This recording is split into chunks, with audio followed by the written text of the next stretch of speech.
दो चर वाले रैखिक समीकरण का समीकरण, मतलब कि इसे 10 मिनट के अंदर अंदर हमें इसे हल करना है, ठीक है, पूरा कॉन्सेप्ट रिवाइज करना है। देखो, तो बेटा कोई भी दो चर वाला जो रैखिक समीकरण होता है, इसको लिखने का तरीका कुछ इस प्रकार से होता है बेटा। इसको हम कहते हैं समीकरण एक और इसको कहते हैं समीकरण दो, ठीक है। तो a1x बेटा, a1x plus b1y plus c1 बराबर 0, a2x plus b2y plus c2 बराबर 0 बेटा। तो इस प्रकार से कोई भी दो चर वाला रैखिक समीकरण लिखा जाता है, यानी उसे व्यक्त किया जाता है। रैखिक समीकरण को, यानी दो चर वाले रैखिक समीकरण हल करने वाले दो विधि तुम्हारे सिलेबस में है। पहला है प्रतिस्थापन विधि और दूसरा बेटा विलोपन विधि। तो प्रतिस्थापन विधि में क्या होता है बेटा, मतलब एक चीज का मान तुम रख दो, किसी एक समीकरण से किसी x या y का मान निकालो और दूसरे समीकरण बेटा x और y का निकाला गया मान रख दो, ठीक है। जैसे इस सवाल में देखो बेटा, हम प्रतिस्थापन विधि हल कर रहे हैं। 7x माइनस 15y बराबर 2 बेटा, x प्लस 2y बराबर 3, मतलब कि ये समीकरण एक और दो हो गए। हम क्या करेंगे, यहाँ पर ये समीकरण आसान दिखता है बेटा, तो इस समीकरण से हम x का मान निकालेंगे। तो अगर आप x का मान निकालोगे तो इसको इधर कर दोगे, ये हो जाएगा 3 माइनस 2y। क्या हो जाएगा, 3 माइनस 2y। अब इस x का मान बेटा समीकरण एक में रखेंगे। तो क्या लिखा हुआ है मैंने, दो से समीकरण एक में x का मान रखने पर, दो से तुमने x का मान निकाला, एक में रख दिया, तो 7 ब्रैकेट में 3 माइनस 2y, क्योंकि x है जहां x बेटा वहां ये मान रखोगे। 7 गुणे 3 माइनस 2y बराबर माइनस, सॉरी दोबारा सुनो, 7 गुणे 3 माइनस 2y माइनस 15y बराबर 2। यहाँ पर क्या होगा, जिसको हल करो 7 से 21 माइनस 7 गुना 14y माइनस 15y बराबर 2, तो माइनस 14 माइनस 15 माइनस 29 हो जाएंगे। 21 को इधर लेकर आएंगे बेटा, तो माइनस 21 हो जाएगा, माइनस 21 में 2 घटे तो माइनस 19 आ जाएगा, माइनस माइनस कर जाएगा तो y का मान 19/29 आ जाएगा। अब यही y का मान हम समीकरण 2 में रखेंगे, यहाँ पे रखेंगे। जैसे तुम y का मान समीकरण 2 में रखोगे, तुम्हारे x मान कितना हो जाएगा, x प्लस 2 गुणे 19/29 बेटा, 19 में 38 होता है। इसको तो सॉल्व करोगे इधर लाकर, तो बेटा x का मान आ जाएगा 49/29, ठीक है। आगे बढ़ते हैं। देखो, अब हम बात करते हैं ना विलोपन विधि। विलोपन विधि में क्या होगा, हमारे पास दो समीकरण होंगे, इन दो समीकरणों में से हम क्या करेंगे, इनको इक्वल करके किसी एक चीज को, चाहे x और चाहे y को इक्वल कर लेंगे, यानी उसे हम बराबर कर लेंगे। बराबर कर लेने के बाद उससे घटाकर या जोड़ करके, जो भी उसमें उचित लगेगा, बराबर बराबर करके जोड़ या घटा करके किसी एक को हम विलुप्त कर देंगे, उसको पूरी तरह से टर्मिनेट कर देंगे, हटा देंगे, ठीक है। तो यहाँ पर देखो बेटा, पहला समीकरण 3x plus 2y equal to 11 और 2x plus 3y equal to 12, second समीकरण हो गया, ठीक है। तो हम क्या करेंगे, समीकरण एक में हम 2 का गुणा करेंगे और समीकरण 2 में समीकरण 2 में हम 3 गुणा करेंगे, इसलिए करेंगे ताकि हमारा जो x है बेटा वो बराबर हो जाए, कि इक्वल आ जाए। जिसको तुम गुणा करोगे बेटा, यहाँ पर आएगा 6x plus 4y equal to 22 और आएगा 6x plus 9y equal to 12 बेटा। अब देखो 6x में 6x को हमें घटाकर ही आंसर लाना पड़ेगा, तो हम समीकरण इन दोनों को घटा देंगे।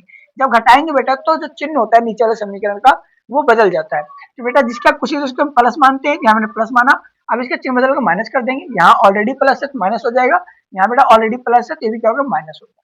तो प्लस 6x में से माइनस 6 घटेगा बेटा 0 आएगा, और माइनस 9 में से 4 गए माइनस 5y आएगा, 22 12 घटेगा बेटा 10 आएगा, ठीक है। तो y का मान आ गया -2। अब इस y का मान हम बेटा समीकरण उस जगह रख सकते हैं, आप एक में दो में कहीं भी रख सकते हो, तो यहाँ पर हमने 2 में रख दिया, ठीक है। तो 2x प्लस 3 -2 -2 बेटा y का मान है बराबर 4। तो ये बेटा -6 हो जाएगा, -6 प्लस हो जाएगा, 10 6 4 10 हो जाएंगे, तो 2 से कटेगा 10 बेटा 5, 10 मान 5 आ जाएगा। देखो बेटा, अब हम बात करेंगे कि अगर हमें ग्राफिक विधि से दो चर वाले रैखिक समीकरण को हल करना हो, और ये बात करनी हो कि कितने हल हो सकते हैं, एक हल होगा जिसे हम अद्वितीय हल बोलते हैं, या फिर अनेक हल होंगे, या फिर कोई भी हल नहीं होगा बेटा। तो इसको कैसे ज्ञात कर सकते हैं, इसके लिए विधि होती है बेटा क्या, देखो, हम सबसे पहले हमारे पास कोई भी समीकरण होगा, तो उस समीकरण बेटा हम अनुपात निकालेंगे किसका, a1 a2 का, b1 b2 का और c1 c2 का, और इनके बीच में एक रिलेशन होता है बेटा, यानी एक संबंध होता है। अगर वो संबंध में पता होगा तो आप तुरंत इसका आंसर ज्ञात कर सकते हो। देखो, अगर हमारे पास एक समीकरण है बेटा x प्लस 3y बराबर 6 और एक दूसरा समीकरण है 2x minus 3y equal to 12, हम क्या करेंगे, इस समीकरण से ये ज्ञात करेंगे हमारे a1 a2 मान कितना है बेटा। तो यहाँ देख रहे हो 1/2 आ रहा है। अगर हम b1 b2 मान निकालें बेटा, तो 3/-3 यानी कि -1 आया, और C1 C2 मान निकाला बेटा तो 1/2 आया। देखो, हम ये क्या करेंगे, हम यहाँ इक्वल करने प्रयत्न करेंगे, क्या a1 a2 b1 b2 और C1 C2 का अनुपात बराबर है बेटा। देखो, आप देखो a1 a2 और b1 b2 का अनुपात एक दूसरे के बराबर नहीं है। इसका मतलब ये हो गया कि वे जो रेखाएं होंगी बेटा एक दूसरे को ऐसे करके काट रही होंगी, मतलब प्रतिच्छेदी रेखाएं होंगी बेटा, और वे दोनों दूसरों को एक ही जगह टच कर रही हैं, इसलिए उसका हल भी कितना होगा बेटा, एक ही होगा, ठीक है। यहाँ बोल सकते हो सर जी a1 a2 बराबर b1 अपन नहीं बराबर है b1 अपन b2 के, लेकिन बराबर है c1 बेटा c2 के, ऐसा तो कर सकते हो, लेकिन बेटा ऐसा नहीं करना है। a1 a2 अगर बराबर नहीं b1 अपन b2 के, तो तुम्हें आगे नहीं जाना है। आप ऐसा भी बोल सकते हो सर जी a1 अपन a2 बराबर है C1 बटे C2। देखो यहाँ A1 अपन A2 1 1/2 आया और C1 अपन C2 1 भी 1/2 आया है, बराबर कह सकते हो, लेकिन नहीं बेटा आपको बराबर नहीं करना है, ठीक है।